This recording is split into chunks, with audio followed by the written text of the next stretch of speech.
Selam dostlar. Sovyet Yolculuk kanalımıza hepiniz hoş geldiniz.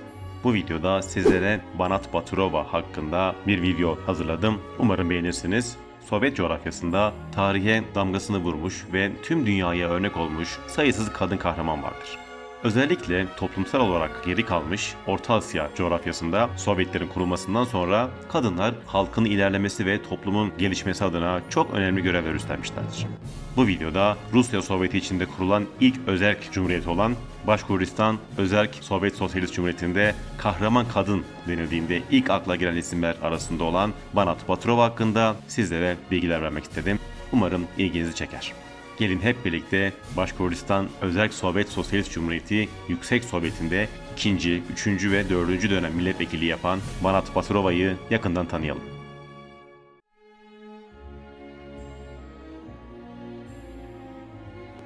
Banat Baturova 16 Aralık 1904 tarihinde Ufa'ya bağlı Staromuzino köyünde geniş bir ailenin çocuğu olarak dünyaya geldi. Babası ormancılık yaparak geçimini sağlamaktaydı.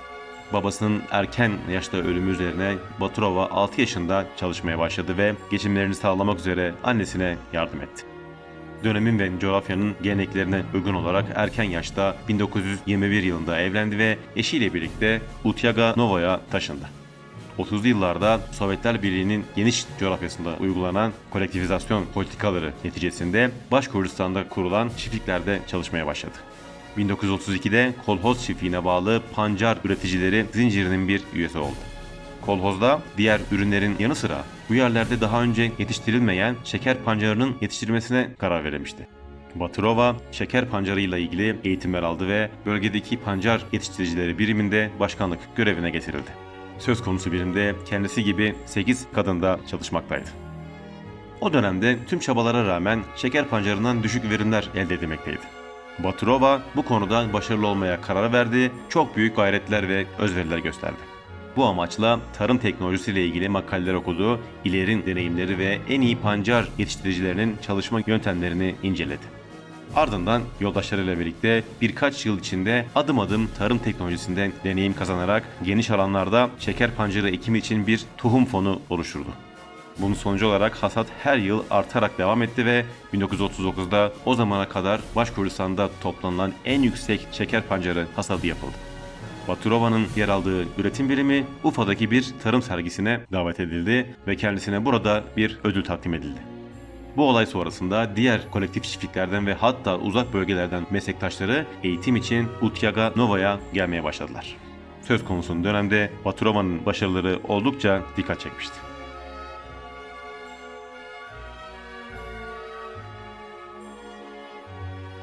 Nazilerin Sovyetlerin işgal girişiminin ardından erkekler direniş saflarına katılmışlardı. Bunun sonucunda kolektif çiftlik çalışmalarında kadınlar daha büyük oranda çalışır hale gelmişti. Baturova 1943 yılında eşini savaşta kaybetti ancak üretim için çalışmaya devam ettiler. Savaş sonrasında besin ihtiyacı büyük olan Sovyetlerin üretim alanlarında özverili çalışmalar hız kazanmıştı. Hasatlar için kadınlar geceyi tarlalarda geçirmekle yetinmediler, düzenli olarak fideleri seyrettiler, yabani otları temizlediler, suladılar ve hatta nehirlerden bizzat kendileri sular taşıdılar. Baturova uzman olduğu şeker pancarı tohumu toplama konusunda diğer kadın yoldaşlarıyla birlikte büyük özveriler gösterdi ve 1946 yılında yeni bir rekora imza attı. Pancar hasadı alanındaki bu büyük başarısı neticesinde 1948 yılında kendisine Sosyalist Emek Kahramanı unvanı verildi. Baturova, Başkuristan'daki Sosyalist Emek Kahramanı unvanı alan ilk kadındır.